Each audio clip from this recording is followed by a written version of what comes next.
Hello and welcome to our video of Who Were the Brothers Grimm. In this video we're just going to be reading chapter 8 named Folk Heroes. This is the book Who Were the Brothers Grimm. It's a biography by Avery Reed. Avery Reed is an author who wrote true facts about the life of the Brothers Grimm. And today we're reading chapter 8. And this chapter has a lot of information in it, so we're just going to read one chapter on this video. But first we're going to do some vocabulary words for you. Arrived means to get to a place. Lecture is when a teacher talks in front of the class to teach them. The teacher does all the talking. Research, studying about one thing to learn as much as you can, is called research. Greece is an island country that's very powerful in history. Greek is a word describing things that are from Greece. Ancient is something from long, long ago, usually something that no one uses anymore. Ancient. Ernest Augustus, he was a king in Europe for a country that no longer exists. He was mean and did not care about people. Ernest Augustus. Exiled, to be forced to leave your home because a ruler or king makes you do it. So you have to leave when the king tells you to and not come back. Province, a certain part of a country. A place in the USA we call provinces states, but in other countries they call them provinces to describe part of the country. Folk hero, a person who has done important work or made contributions for their country. Usually people exaggerate their accomplishments. So they really did do important things and then people make it sound even better. Folk hero. Prepare, to get ready for. Distracted, take your attention away from what you're supposed to be doing. A myth. A myth is a story. And mythology are stories told to help explain the world before we had science. So the mythology explains why things happen in nature before we had science to tell us why they really happened. Civilized. Civilized is a way people live when they follow rules and laws and try to be nice to each other. Civilized. Fair means getting people what they need and treating people equally. Fairly is a word that describes how most people want to be treated. Fine. A fine is when you have to pay money to the ruler or king for breaking a law. We have fines in America today also that you might have to pay to a city or a state if you break a law. A fine is money you have to pay. Escort, when someone goes with you to a certain place. And we'll review those vocabulary words at the end of chapter 8. Chapter 8, Folk Heroes. Jacob and Wilhelm were sad to leave castle. Dorothea was pregnant and not feeling well. So she and 2-year-old Herman stayed behind. It must have been hard for Wilhelm to say goodbye to his wife and baby. However, the brothers arrived at their new home to a warm welcome. A friend had already lit fires in the stoves.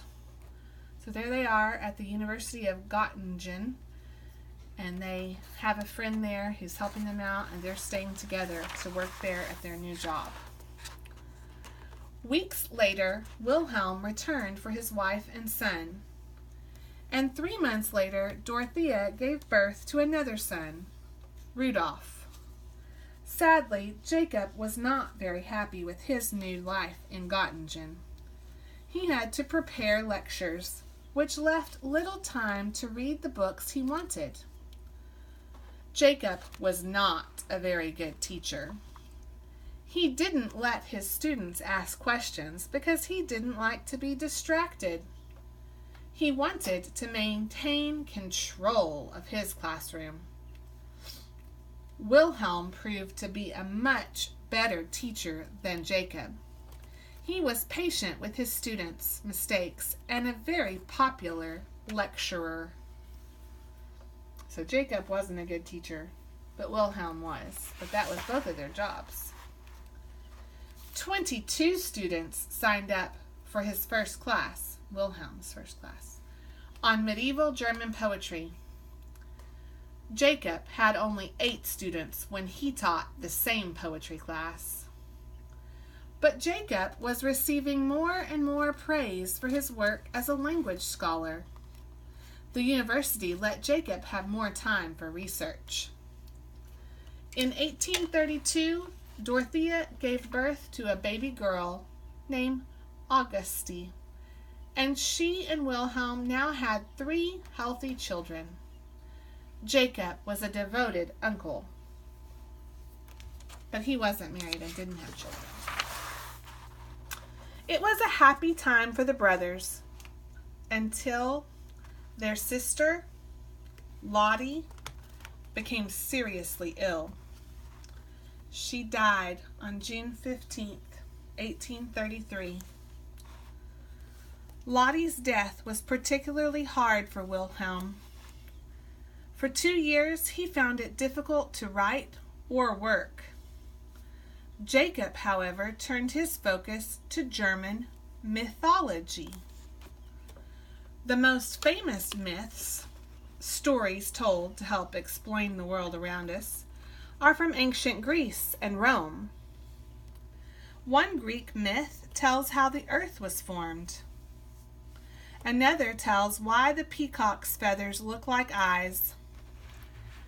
Many other myths tell how Greek and Roman gods interfered in the lives of human beings.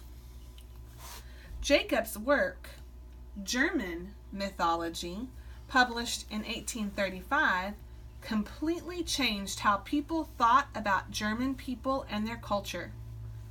Many people knew the myths from ancient Greece and Rome, but very few knew any German myths.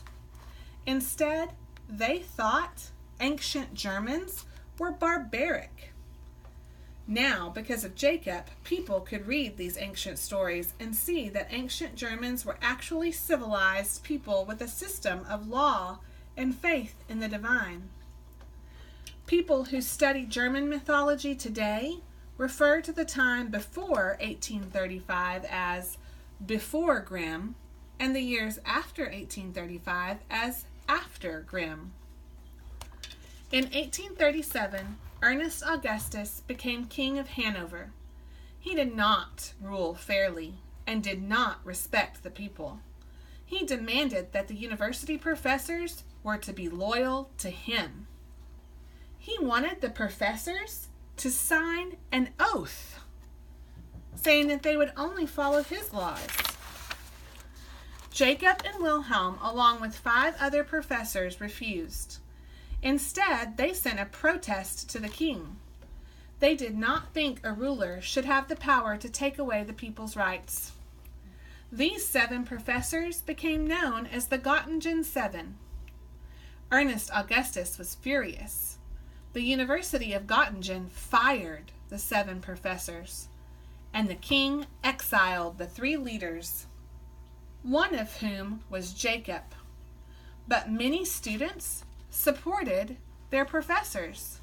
So these 7 guys thought the king was not fair and that he was not doing what he should have been doing to take care of the people. And they wouldn't sign promising to do what he said. And so they got fired and got in big trouble. What does it look like is happening in this picture?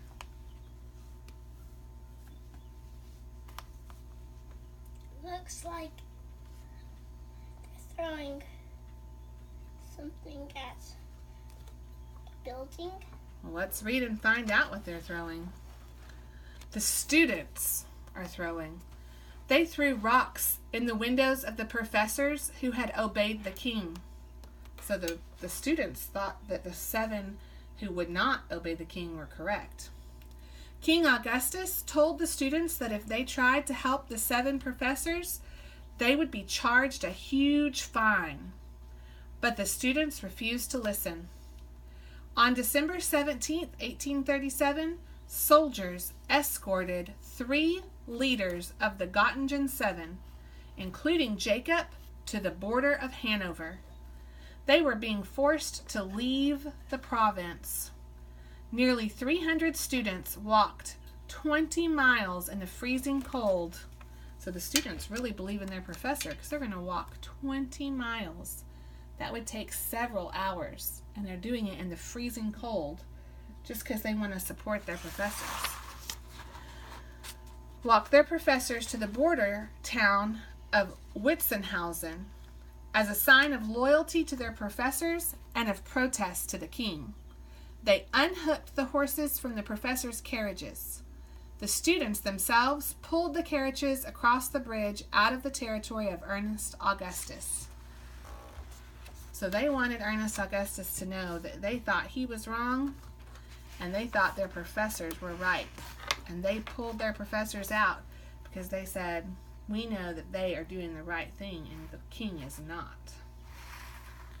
The news spread across the German provinces. Many people were proud that the professors had stood up to the king. The bridge crossing became known as the Witzenhausen Escort. Like characters in one of their own stories, the Brothers Grimm had become folk hero.